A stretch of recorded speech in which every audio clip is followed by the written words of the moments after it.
Welcome, everybody, to this afternoon's special edition show. I have a very, very, very, very cool and important guest this afternoon. Karen Katz is a speaker trainer extraordinaire. I'm going to put her that way, an expert in that. She will teach you how to come out of your uncomfortable zone and go into a comfortable zone and start speaking and getting some gigs and getting out there. Without further ado, hey, welcome, Karen. Thank you, Dave, so much for having me. I'm thrilled, super excited to be here. Yeah, well, thank you for coming on board. For those that don't know you, which they should by now because I've been promoting you for a long time here, in my emails and that. But for those that don't know you, tell us where you're at, what and how you do it. How you do it. Love it. Thank you so much for promoting me. I really appreciate it.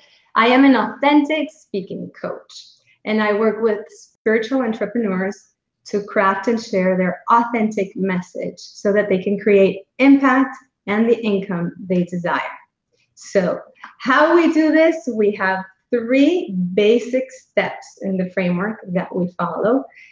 But before I jump into that, I wanted to share a little bit of how it came about and where this all starts, right? So I'm at an event. A friend of mine invited me to an inventors club, right? And one of the people that started speaking at the event grabs a microphone and says, you know, everybody has to introduce themselves. And I see her passing the microphone from one person to the next. And as that thing was approaching me, I swear, I was getting heart palpitations. I could not take it. It was horrifying. I started to sweat. The words did not come out. It's getting closer. It's getting closer. Now I have to make a decision. What do I do? I'm in a room with maybe 50 people, and I couldn't even think about, what do I say? So I ran out. And as I ran to the bathroom, I'm sitting in the bathroom, super nervous, tears are flowing down, and I'm just being reminded of all these times since I was little that I have just stifled myself. Like I couldn't get up and say what I wanted to say or speak up for myself, and just holding it in. It came to a point where I said, really? I'm in my 30s, and how is this still having a hold on me, controlling me in this way? I have to do something else. So I went out and I signed up for her program right away. She was selling a program. Isn't that like a phenomenal way to sell a program? Yeah. I said, no, I have to do this. And it was a weekend program. I still remember. I just thought after that weekend, I was going to walk out as a speaking expert. It was like, you know, high hopes, because it was promised to be like life-changing. And I said, no, this is going to be amazing. So I walked out and I learned like 30 tips for public speaking, but I felt exactly the same way about it as when I went in. But it just so happens that the universe works in mysterious ways. And I met someone there that I connected with a few weeks after. And she said to me, you know, I review resumes. She's a career coach all the time. And in all the resumes, I keep saying Toastmasters, Toastmasters, Toastmasters. Where do we go? There's a club here in Boca. Why don't we just go? And we went. And I signed up. And here I am 9 years later. And I tell people, between my Toastmasters journey, my coaching certification program, where you really have to peel the layers and get to know yourself, put yourself out there and be okay with who you are, that's when things started to transform and really take off in a whole different way. And I say to people, and now it's hard for people, like you see it now. You can't make me stop talking. People cannot get me off the stage now. Like really, thrive on it. It's like, I love the interaction. I love seeing people and their faces. Are they getting it? Are they not? Can I say it in a better way? You know, how can I connect deeper? So it's been phenomenal. And throughout the journey, I've been able to lovingly nudge people to take that, because it's just one step. Really, it's just one step. That's what it is. It's I can't. And when you do it the first time, it might not be perfect. It's definitely not going to be. But when they see I can, it's like, oh my God, I'm unstoppable. Now, what else can I do? That's like the firewall, right? I'm assuming with Tony, it's exactly like that. Yeah. What do you think that? What do you think holds people back? No, that's a great question. I'd say, you know, what I hear, the most common word I hear is fear. Fear. But when we dive deeper into what the fear is, it's fear of rejection, humiliation, you know, if I mess up, if I mess up, are people going to laugh at me? Yeah. And it's more about, the process for me is more about owning who you are than anything else, and being okay with putting yourself out there, quirks and all, you know, because that's what makes you you. We're all sharing similar messages. You know, we don't have the exclusive on any of the messages we share, but the way you say it can really make that change in someone. It could be the clicker, I call it. Yeah. That you say, oh my God, I got it. And you're like, okay, but so many people have said it, but I really got it now because it was your style or your way. Well, and they haven't had your experiences or that person's experiences up until that point. Exactly. No. Yeah. No, it's amazing. So to be able to see someone really come out and say, oh my God, I did it. And it was scary, but I really, truly liked it. Like, I want to do it again. It's fascinating. I mean, it's like a drug almost, honestly. It really is. I mean, I got addicted to being in front of addiction. I had addiction. I got addicted to being in front of crowds. In my younger days, I played in bands, and same thing. It's like you're all, the first couple of gigs, you're all nervous and that, but it was nerves out of, am I prepared enough? Do we know what we're doing here? Do you know, and when you're with it, and some people think, oh, if I'm with a group, it's easier. And it's like, it's not, because you don't know what those other people are going to do. So when you're there speaking by yourself, when you're out doing speaking gigs and that, by yourself, it's like no one knows if you missed a section that you had prepped, or what that slide was about, or what, as you're clicking through your slides and that too. Or, I've gone to speaking engagements where you get there and laptop doesn't work, or projector doesn't work. Now it's like, oh, I don't have slides that go off of. What am I going to do? And so you have to, he's brilliant, like truly brilliant. So he wants to express everything that he knows. And when he comes out, it's like he's so nervous about missing a word, because the nerves don't allow you to think clearly. And if you're coming from that space, you can mess up a lot and you're not comfortable improvising, or things happening or showing up, and you're like, okay, what do I do now? But when you start coming from a place of being comfortable with who you are and making mistakes and messing up and relating to people in that way, because nobody wants a perfect person. We're all human. We relate to each other in that way. We'd like to see that the other person also messes up and is able to come out of it, because it's inspiring. So when he shifted to that space and he said to me, I'm doing my event, and I can't say it was his first, because he had attempted it the other way, but it was the first in this way. And he said, I am just gonna follow my flow. I'm gonna be in alignment. I'm not gonna wing it. I'm gonna have a certain outline, but I'm just gonna go with the flow and see what happens. He ended it. And he said he was sad that it was over because he didn't have a second one scheduled. Amazing. He said it was so easy. Yeah. So easy. You're just being you. And it's kind of like what we're doing here, you know, when we all want to, as coaches, grow our businesses. Yeah. And it changes over time. I always say there's pre-reality TV and then there's post-reality TV.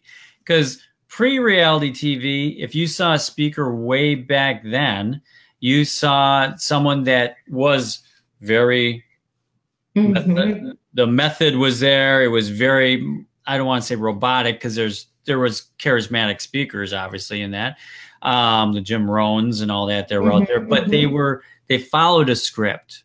They followed it to the T. It was like down and then after reality TV, when anything went and you wanted to see people goof up, you wanted to see flaws and everything. Now you have Facebook Lives that, I mean, everyone's doing a Facebook Live and it's great. You have this tool that's free. Why would you not use it? But absolutely. I mean, people want to see you real. Completely. You know, completely. I mean, how many women out there have shows that are like about being makeup free and and it's like showing the real, this is the real show and that, and guys have their stuff too. But it's the realness is there and people want authenticity. They want an authentic self to come out. That's what connects with people. Yeah. We want to grow our businesses and we want to be able to jump on an interview or do a webinar or do a Facebook Live in the moment. And, be in that space where you stand in your power and know who you are and just feel comfortable, with whatever comes out. Are we nervous? Yes. Can we mess up? Yes. But we're also excited about it and being able to say, I did this. I grew from this. I learned this. And that's what I always inspire people or say, just go for it. Just try it. Just see how it goes. If we mess up, that people are going to forget about it. It's not a big deal. No. They're not always going to be remembering that. But if I look back to people I admire, coaches or, really successful, when I look back in their Facebook feed, I see some of the lives they did before and it's surprising how they have grown. It's like, wow, look at where they were. We're comparing ourselves with how they are now, what they sound now after 10 years or 5 years practicing. No. Or even a month. Exactly. There's plenty of people that I can tell you that have done their 30-day challenge. I'm just gonna go on for 30 days, and it's like the first couple, it's like you're stammering, you're stuttering, you're like, oh, what am I gonna say? Or they have it all scripted out and they read it right off the script, verbatim, and then by the 15th, as the days go on and they just, pretty soon it's just like they're throwing the papers up and, hey, you know what? I just want to tell you about, and then the real person emerges. I love and then all of a sudden everybody's like, I love that. I love that. They're getting all the accolades. Absolutely. I just love that. It's amazing what can just happen by just doing it for any period of time. Totally. I love teaching that lesson. When I walk in and I see someone and I'm giving feedback, I try to be as nice as I can about it. It's just so empowering to if they're grabbing their notes and they're going like this, and I'll give feedback and I'll say, can I have your papers? They give it to me and I break them in little pieces, throw them up. People want to see you. They want to connect with you. They want to hear you.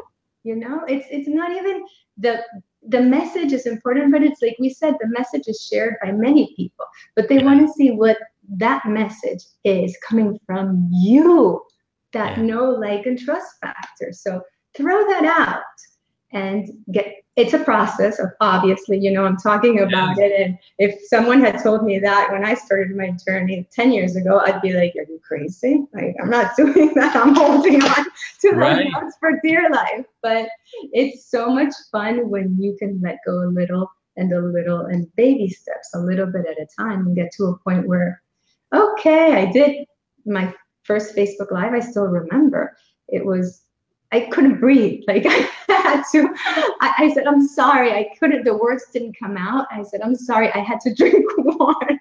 Yeah. And I almost tanked it. And then, you know how it shows, do you want to share it or do you want to delete it? I said, I'm just going to share it, because it shows people that you can almost tank it and come out of it and be okay.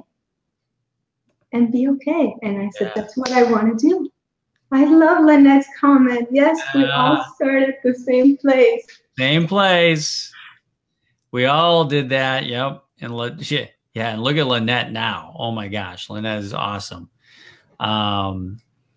Yeah, it's amazing how, and I leave all mine up there too. If you go to my YouTube channel and you go way back when, I mean, the first few that I had, and I was never one to script it all out, because that just never worked for me in anything I did. So I had little points I wanted to make and it's amazing, because I started doing a half-hour show on Tuesday nights, and I was like, I'm just gonna do this. I'm jumping in and doing it. I had a beige curtain pulled behind me. It just looked, it was okay. But I'm looking at, and I have the little clock there, and I'm like, because I can track the time, and I was like, I swore I had talked for like a half hour already, and I look up and I'm like, ooh, 5 minutes. Wow. Because you're going, because your adrenaline's pumping. It's like this. And then you look at how many people are watching, and you're like, oh, nobody's watching anyway. So who cares? And then you're just like, let's just do it. Let's just do it. And then the jitters all go away. But yeah, it's very true. It's very true. So how do you process? Yeah, it is. And it's like anything we do, we have to embrace it. We have to just practice, and practice. You lean into it, and then you just keep doing it. And then you just get better and better every time you do it. So what is like one of the first things that you do? Someone comes to you and says, you know what, I want to really have a speaking career. I know that's part, I have this message that I'm trying to get out. I'm trying to be a coach, or I'm trying to, whatever their aspect is. What's the first thing you do? Well, it's very much like coaching. We meet them where they are. So everybody's an individual, and we want to make sure we tailor the activities to precisely what's going to bring out that authenticity in you. So a lot of us have that idea that if I'm going to embrace this speaking career to market my business, then I have to think about a huge audience with maybe thousands of people staring at me, and me in a big stage, holding that microphone for dear life and just trying to get my message out there. And it doesn't necessarily have to be like that. Mm-hmm. So like we said, I've had clients that start with just doing a presentation at the library, and that's the first step for them. Yeah. And it's totally fine. Or others that have embraced, I'm going to go to the yoga studio where I train, and offer to do them.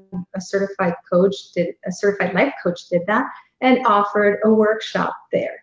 And that was her first step. Mm-hmm. And another client that does tarot, he was walking in a bookstore one day and got this idea of, let me talk to the owner and see if I can do a workshop here. That was his first event, and it was 10 people. It was just perfect for him. He wanted more. So slowly they'll embrace bigger and bigger steps. Now, I've also had the cases where somebody, yes, Lynette, totally small steps. It's like putting a penny, right, in a little bank, and putting a penny and a penny and a penny. It seems like it's little, but after a month or after a year, it's a lot, right? So I've also had the people that, okay, I was nudged to look for an opportunity, and they didn't even think that it was going to be possible, but they created one where they've been presented with an opportunity to speak in front of an audience of 1,000 people for the first time. So they had already a scheduled talk, and they'll come up and say, okay, what do we do now? And it'll be, okay, in that case, we're going to work more on the craft, on making sure that you're comfortable delivering that speech, and we can bring that authentic you as much as we can. But to me, it's more of like that process we talked about of taking those little steps so that you're perfectly aligned with who you are and your message, so that when you're sharing it, you light up. And the people in the audience are magnetized to you. So they're standing up and they want to sign up to whatever program you're offering. Right. So that for me is super powerful. So those are my favorites. But yes, I will work with wherever the client is and whatever it is they need. Yeah. So many people, especially coaches, so many coaches they think that they have to make their own workshop. They have to put this together. They have to do now I have to rent a facility, and I think a lot of times they do that just to put themselves in an overwhelmed state. So then they can say, oh, it's too much work. I'm not going to do that. And you don't have to. You can utilize and speak at other people's functions, other people's events, and have a great living doing that even. It's that self-sabotage. We don't do it on purpose. It's kind of like when we get in our own way, and it makes me mad because we're not doing it on purpose. It's just we're thinking this is the way other people have done it, so this is how I should do it. But those people have had a whole journey that maybe we don't know about. So why put ourselves through that stress if it doesn't feel like the next logical step? And I don't want to be an event organizer. I'm not gonna, organize at this stage my events and think about the food and the location and signing a contract. And that for some people that might be perfect because that's where they are on their journey. But we have to find what's right for you, and that's what my key is all about: authenticity and working with the gifts and talents that each one of us was created with. And bring them out, allow them to flourish. So whatever your way is going to be special and very particular. That's what I'm passionate about. Yeah. So that's what I love about you is that you do meet them at where they're at. So where at the point that they're at in their life and in that career, that speaking, whatever, however you want to term it, you always meet them at that level. And then you're like, okay, where do you want to be? Okay, now let's build that bridge. Yeah. Yes. And the process, basically, you were asking, I think, a little bit about the process. I basically have this framework. Like you said, I used to be an engineer in my past life, so I have to incorporate some of that into my style. So I have a framework of like 3 basic steps that I like to walk people through. Yeah. And the first one is what I call uncover the soul of your message, right? What is it that you want people to stay with after you light up the room with your message? When you speak, what do you want them to remember? And what's that one sentence? It's funny because when I ask this, a lot of people, and I have to be careful how I ask, because I'll ask, okay, what's your objective with your speech? And they'll say, I want to get hired. I want more clients. And yes, of course, we all do. We want more clients. That's why we're doing that. So it baffles me. If we want more clients, why do some speakers speak in a way where it sounds like it's a brain dump of all their expertise? It's like, let me share with you everything that I know about this topic. There's this very powerful drive to let everybody know that we know our stuff, that we're experts. And of course, it's normal. We want to make sure people know that we know our material, that we're coming from a place of knowing. We're experts in our own industry, in our own area, in our own way. But you cannot leave aside completely the key in why we're doing what we're doing. Why is it that we are there presenting that speech. Mm-hmm. We don't want to leave money on the table. We want to connect with as many people as we can. If they wanted all that information, they might as well read it from a book. Right. Right? Research it on Google, because everything is out there. It's people want to be entertained. People want to be inspired. People want to connect with who you are. It's that know, like, and trust factor. What comes through that message. So that little line, the uncover the soul of your message, it keeps us grounded as to who you are, what you're all about, what you stand for, what's really important for you. And then everything gets designed or crafted around that soul as essence of the message, which is transformational for me when there's that clarity. So that would be step one. That's step one. Step to give like a little bit of a glimpse. The second one is we work on nailing the format, right? So yes, there is a lot of value in speaking from the heart and sharing what you truly are passionate about. But at the same time, there is a proven successful speech delivery process. You know, when you get out and you do your introduction or your opening, a lot of people will introduce themselves. And the first thing we work on is on a sizzling opening. It's that pattern interrupt. Give them the unexpected. Make them know that what you have to say is going to be important. It's going to be life-changing. Make them pay attention right away, because we're all distracted with so many things trying to grab our attention that you have to make that pattern interrupt right away.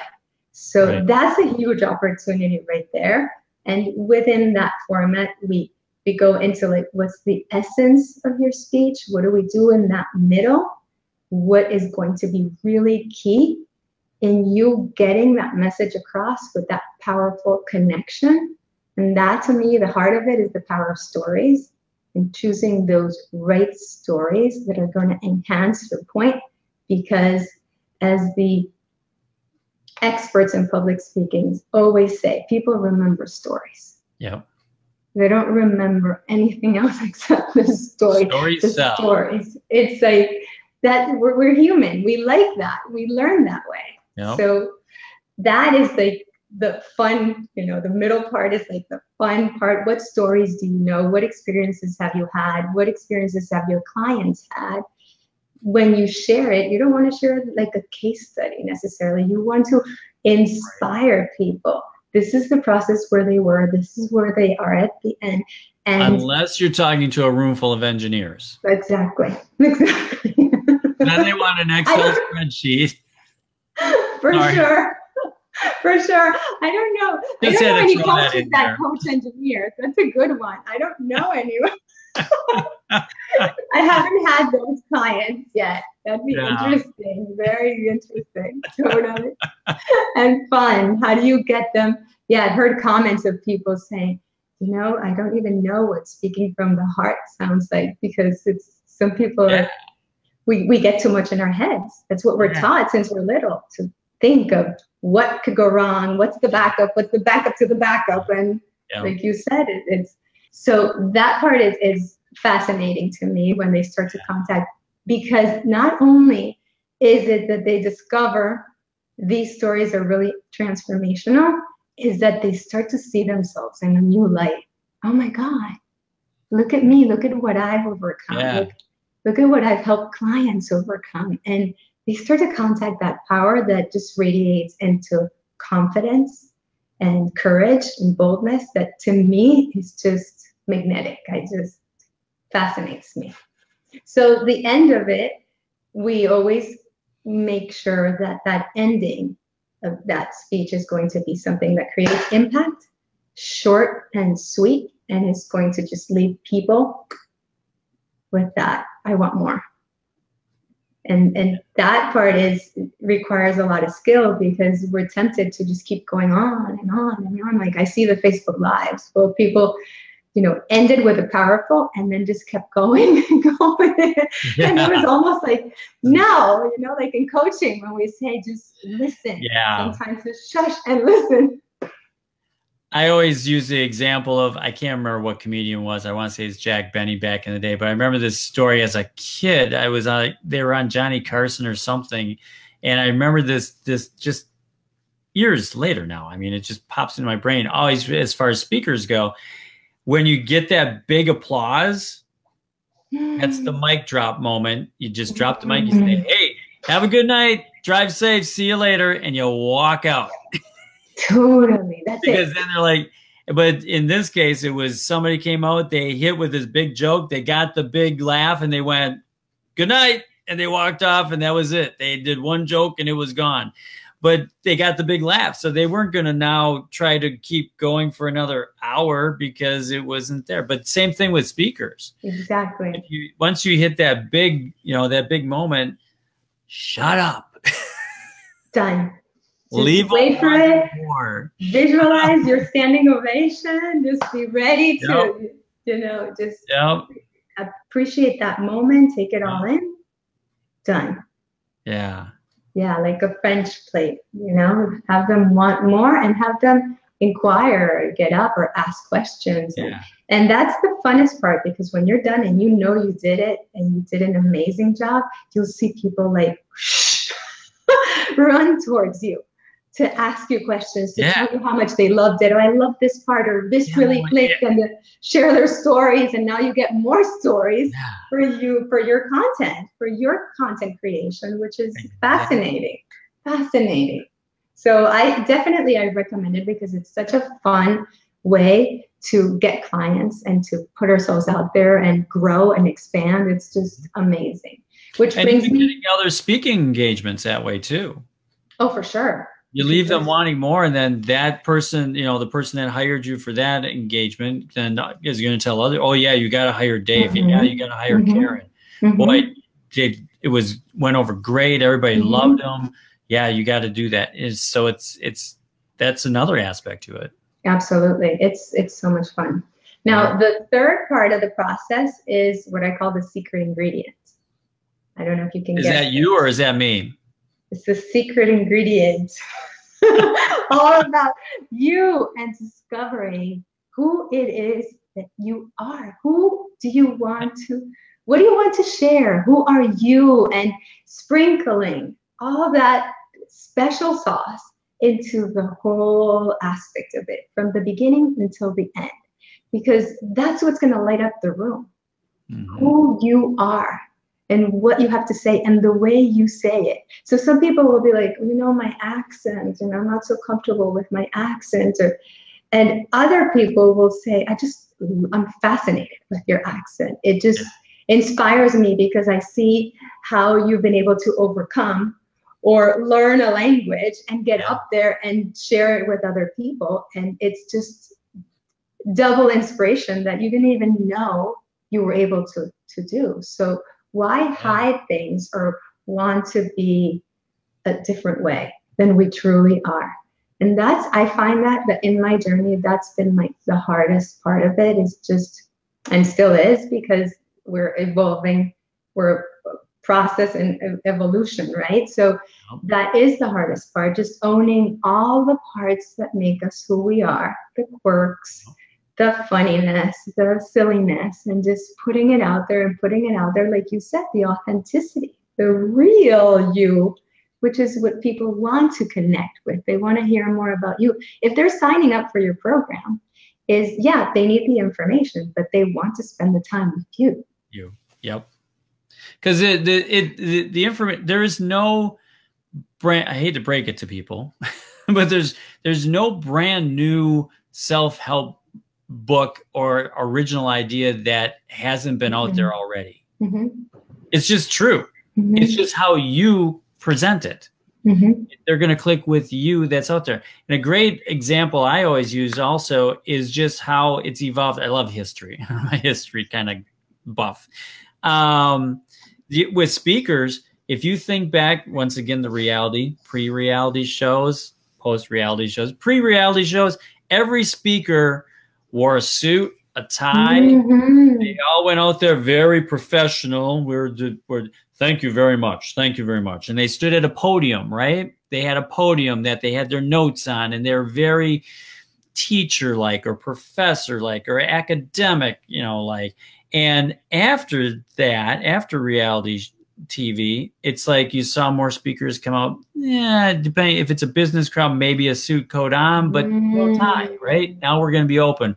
We're more open to things, and that. And now we've come all the way to like Gary V, who comes out in a t-shirt and jeans, and you know, multi-millionaire Gary V comes out and does this and is throwing down the F-bomb and all of this stuff, where before it was like, ooh, I got to watch what I'm saying, and I have to be very, you know, I have to conform to what they want me to be. And now it's like kind of the other extreme in speakers. I mean, Gary V can pull, I mean, he's probably one of the highest paid speakers, I'm going to guess, for an event right now, just because of his popularity in that. But, you know, so you have that evolution of it, and be yourself. So don't try to be like one of the, you know, everybody sees Tony Robbins and sees Gary V and sees Jack Canfield's, and they all start acting and looking like their mentor. And it's like, just be you. If you say words a little bit different, or you have a little, I mean, I'm from Wisconsin, so people always say I have an accent. Anybody that's not from Wisconsin, I always say they have an accent. You know? But it's like people will click with who they, you know, click with. But I've had people that have said, oh, yeah, well, I could tell you must be somewhere in Midwest because that accent. And then other people be like, oh, that's such, I love how you talk. You enunciate more and say, and I'm like, really? I think I slur my words more than anybody else, you know? So you never know who you're going to click with. No, absolutely. And I love that you said the example of the suit, because that's one of my favorite speeches that I've done. Is I'll talk about peeling the layers, right, and getting to that place of being authentic. But I love using props. So I'll walk out all dressed up, like with my husband's shirt and my dad's jacket and a necklace that I borrowed from my mom and this cowboy hat that I borrowed from my son when he was little, and this funny clown nose. And I'll just put all this stuff on and start to take things off, showing that we tend to take things that we learned along the way, the way we should be. Right? We tend to act in a way that we're taught we should act, or to please other people in our lives. And that's okay, but it's part of the process of becoming who we really are meant to be. So when you start taking off those layers and then end up just wearing, like you said, simple clothes and being who you are and being comfortable, it just gives that real aha moment. I saw it, I got it, like I really connected with it. Now you don't have to wear a suit that, imagine wearing a suit that doesn't fit you, right? And you're like, okay, let me put the arm up here because it's too big, and let me put the leg down here because it's too small, and then and you're like in this twisted position that doesn't feel right. So you're trying to be someone other than who you truly are in alignment, and it's not flowing. So for me, that part, you know, and for every client, it's different how long that takes them, because it's a process of getting comfortable, and you can't do it in a vacuum. You have to get out there step by step and practice it and build on it little by little, as scary as it is, because I've been through it. I know it is, but you can do it. You can do it. I am a firm believer that you can do it. Yeah. Definitely. And it's amazing that once you step out of that box, I hate that cliche, but it's true. Once you get yourself out of that box of where you're trying to conform and you're trying to be like someone else or be within this group and that, and once you do, you just be your unique self. It's almost like everyone that is supposed to be attracted to you, part of your tribe, is all of a sudden just comes out of the woodwork. Because if all of a sudden, and a great example is if you're a Hawaiian shirt guy, if you have all these Hawaiian shirts in the closet, but then you're a speaker and you're going out and you're wearing a suit and a tie and you're walking around, you're like trying to be all Mr. Business and all that. the moment that you come out and go, you know what? Suit didn't come, so now I'm wearing, this is what I normally wear every day. I'm the Hawaiian shirt guy. All of a sudden, people are gonna know you. Remember you. Definitely. You're gonna be Dave, the Hawaiian shirt guy, in a room full of suits, and they're gonna be like, wow, okay, I remember him because of this. And it's just gonna, being yourself. So always be yourself. Whatever it takes guts to do that, right? Because if everybody's wearing a suit and then you're stepping out in your Hawaiian shirt, definitely. But I have been known to just break out in song in the middle, because something will click with me, and it's like I'll remember the lyric or something from this, and I'll just start, and people be like, "Oh, that was wow!" I can so see that, Dave. Do you want to sing for us? And it's like all of a sudden you can see them light up, and it's like all of a sudden you pull them back in. I could so see that in you. Do you want to sing for us a little bit? Yeah. Do you want to sing? Sing? Do you want to sing for us? I could so see you. We'll do a whole other karaoke show. How's that? Oh my God, yes, definitely going. And I say this and I have to practice it myself, but going to karaoke bars and just getting up there and being silly is surely a way to have fun, getting comfortable with being who we are. I'm all about fun. If it's not going to be fun, then, it's not worth it. It's not worth it to me. It's nuh-uh. And you're going to click with who you click with. Everyone has their tribe. It's out there. They're looking for you. So if there's anyone listening right now that's like trying to start their business or it's like the people that want you are out there looking for you right now. You just got to get out there and show them where you are, so you can say, hi, it's me. That's like you at that first event. And it's hard, I keep resonating with it because I know what it is. I've gone through it. It's super hard. But once you do take that step, the people that need to hear it are going to admire you even more, because they want to be there. They want to be able to do that. So the fact that you're doing it is double inspiration for them, more than what you're saying. You're actually walking the talk, right? You're taking the steps. So definitely it's hard, but you just have to rip the Band-Aid. Go that first time and know that you are going to land safely. You are. And that's my thing, creating the supportive, safe environment and, holding the hand and the guidance. It feels comforting because there's different ways to do it. I was brought up with a Russian ballet teacher and a very strict dad, and there's ways to get you to do what you have to do, right? To take that step. But for me, it's all about nothing compares to loving empowerment, to just walking with someone, understanding their struggles, and really just being there, supporting them. And it's fine whatever step you take. I'm going to be right here. There's no judgment, and we're doing this. And I'm a firm believer that we are doing it. No ifs, ands, or buts. It's just whenever you're ready. And we're going to do this. Period. Yeah. It's awesome. Do you remember your first standing ovation? I have a couple of favorite ones. But there was a speech that I did for a high school girls. It was an empowerment day.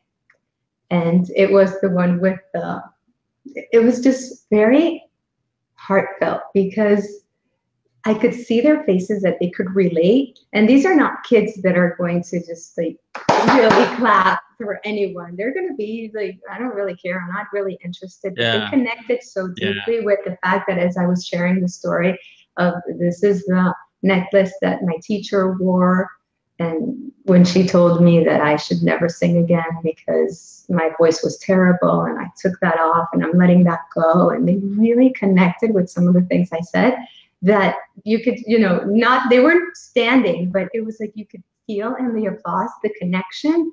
And a couple of days later, I was at the library, the community library, and one of them approached me and said, Mrs. Katz.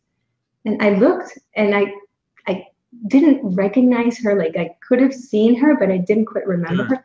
You spoke at the event and you really impacted me with what you said. And I just want to thank you for, and I felt like I was this famous person. It was like, seriously?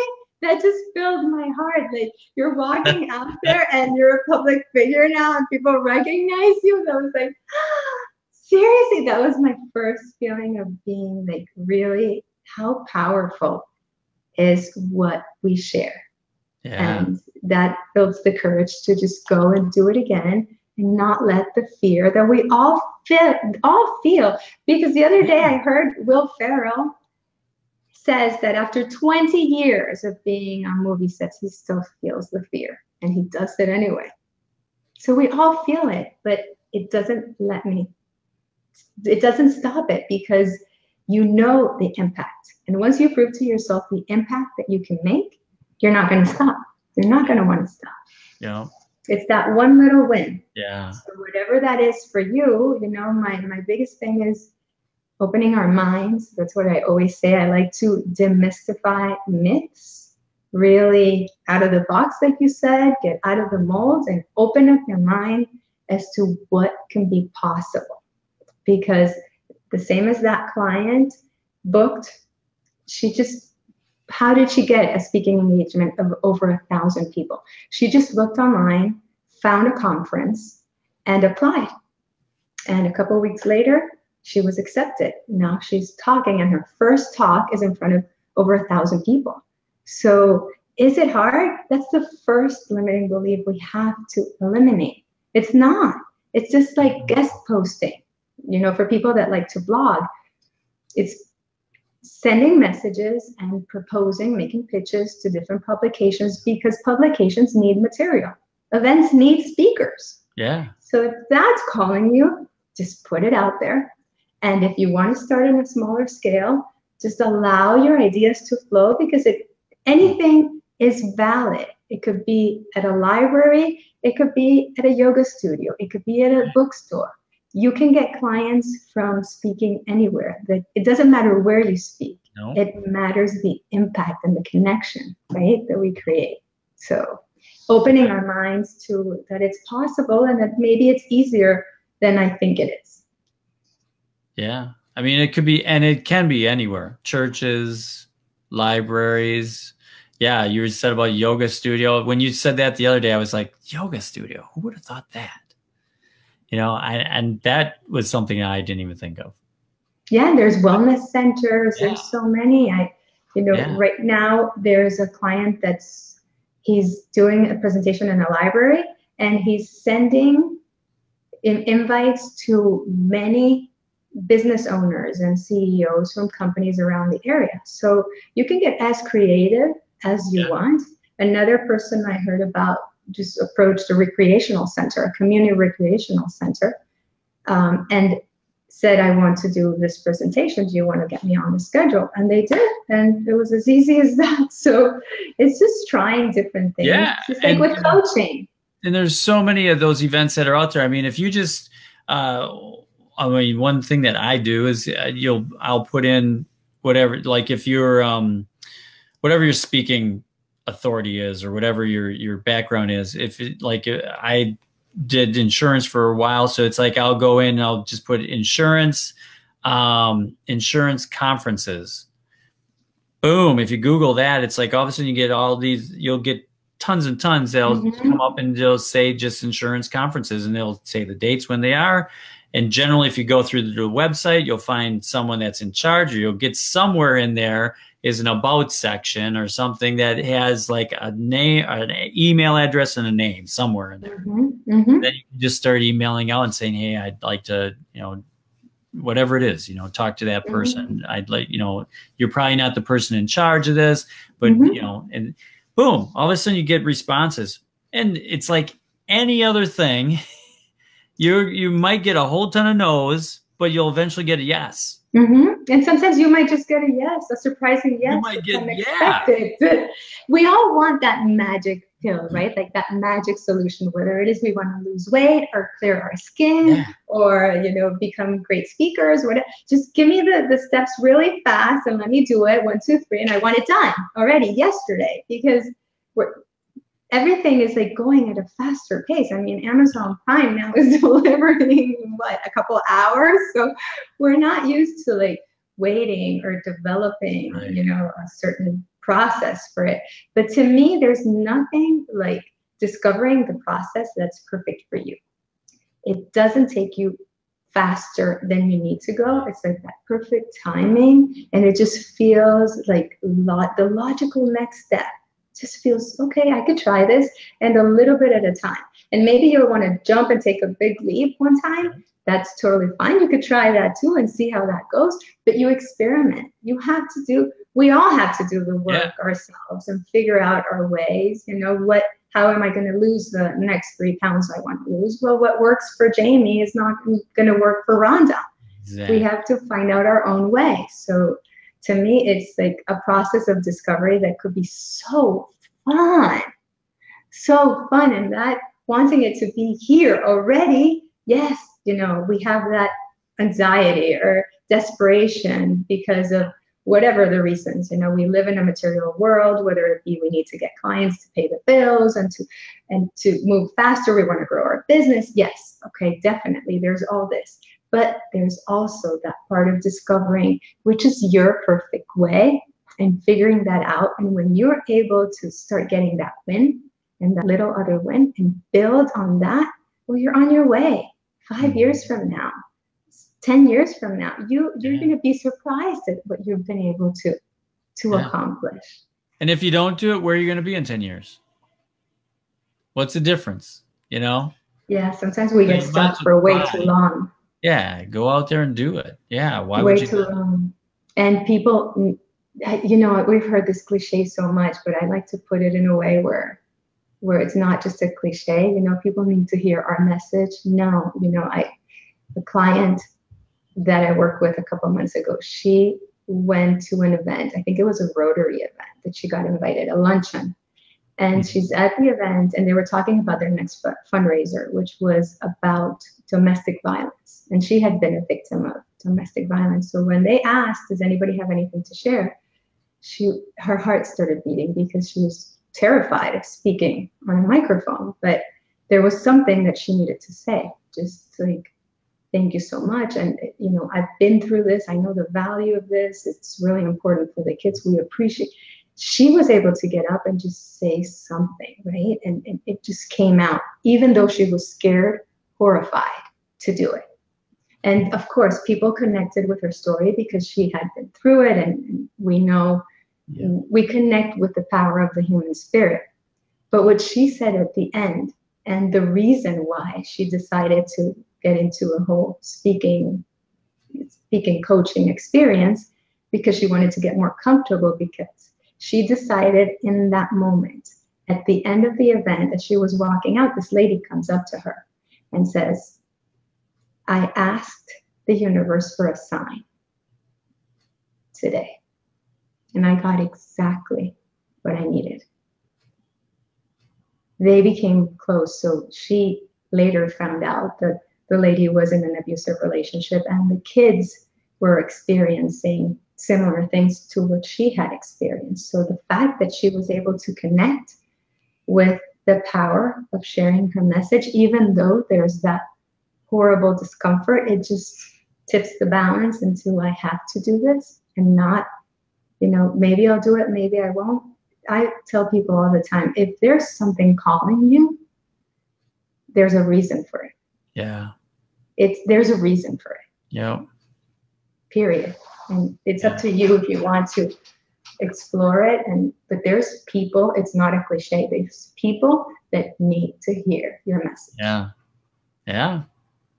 They're looking for it right now. Yeah. They are. And you might be the clicker. I like how that sounds. You could be the clicker for that next person. Yep. Or you might make them have to wait longer. And like in that case, I mean, if she wouldn't have said that and the inspiration wouldn't have been there, that person may still be in that relationship, whatever it is. So I don't want to say that you have the responsibility of the world on your shoulders, but we all have a story to tell, and there's someone waiting to hear it. Mm-hmm. You can make a big impact, and you feel it in your heart if you want to, if you're being called to do it. And you know, we can ignore it. I did for a while. I did, and you know, puts you in a place where you get like even depressed because you feel you're not living what you were meant to. You know, there's something unfulfilled there that's just saying you got to go for it. Yes, yes, and it's scary. And I'm telling, you know, I can tell you it is scary. We've all experienced it and experienced scary things, but you can do it. Yeah. I love how Helen Keller, you know, she talks about that indomitable spirit. The human spirit is indomitable. It's so true. You know, when you need to, whether it's to protect your kids or, you know, for your family, there's a powerful force that comes out that is like, wow, right? Yeah. So it's there. We all have it. And it's a matter of, do we want to access it and use it in this way and light up the room and other people's lives by sharing our experience powerfully, or do we want to do it another way? It needs to come out. Right. Yeah. And that leads right into my course. Good segue on that one. Which you're a part of. Which you're a part of. You're a very large part of this. Because you're going to add, do you want to talk about the portion that's going to be a part of the course? Absolutely. So, okay. So just for your group, Dave, we're offering a 2-hour breakthrough session. So what are we doing in this breakthrough session? It's all about connecting to your big vision and allowing that soul-centered message to emerge. So, you know, I love walking people through a more visual experience where you get to feel what it is that your message is all about, your vision. Connect to it in a way where it draws you. It just calls you to want to do things. It's not things on my to-do list where I just have to check this off and I gotta do this and I can't make myself do this, you know, finding motivation.